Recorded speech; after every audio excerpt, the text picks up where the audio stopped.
Car मेरा नाम चारू और मैं आज आप लोगों के लिए बहुत दिनों बाद एक बहुत ही खूबसूरत कहानी लेकर आई हूँ। एक शाम की बात है, हम सब घर के मुख्य हॉल में बैठे थे और आपस में बातचीत कर रहे थे।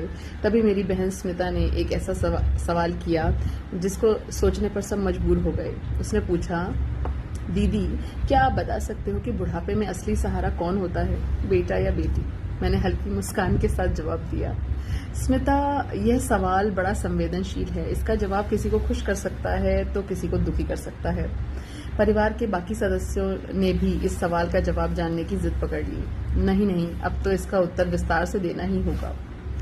फिर मैंने कहा, अगर आप सभी सच में जानना चाहते हैं तो सुनिए, बुढ़ापे का असली सहारा न बेटा होता है न ही बेटी, बल्कि बहू होती है। मेरी बात सुनकर सभी थोड़ा चौंक गए, तो मैंने भी अपनी बात को और विस्तार से समझाया।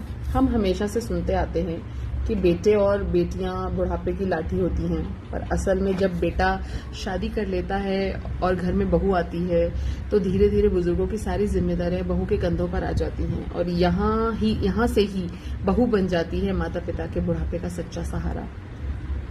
मैंने देखा है कि सभी मेरी बातों को ध्यान से सुन रहे थे, तो मैंने अपनी बात को आगे बढ़ाते हुए कहा, बहू ही वो होती है जिसे सास ससुर की आदतें और दिनचर्या की पूरी जानकारी होती है।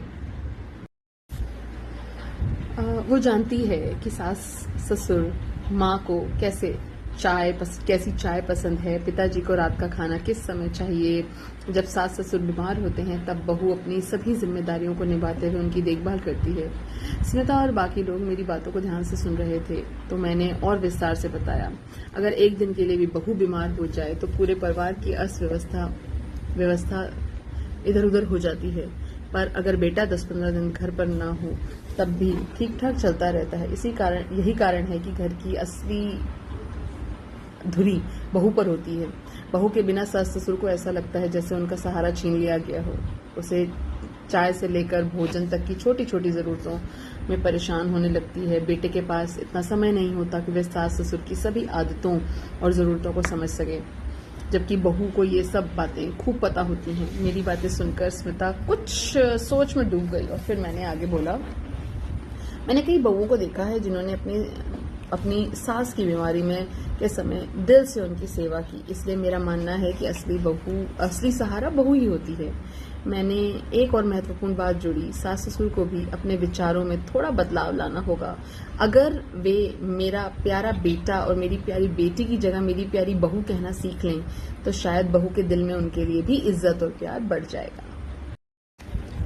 इसलिए बहू की सिर्फ कमियों पर ध्यान न दें, उसकी अच्छाइयों को भी पहचानें। आज का संदेश, बहू के त्याग और समर्पण की सराहना करें, उसे भी उसी तरह से अपनाएं जैसे आप अपने बेटे और बेटी को अपनाते हैं। जैसे हम गर्व से कहते हैं, मेरी बेटी मेरा गौरव, उसी तरह एक बार गर्व से कह के देखिए, मेरी बहू मेरा अभिमान। अगर आपको स्टोरी अच्छी लगी हो तो लाइक, सब्सक्राइब और शेयर जरूर करिएगा। धन्यवाद।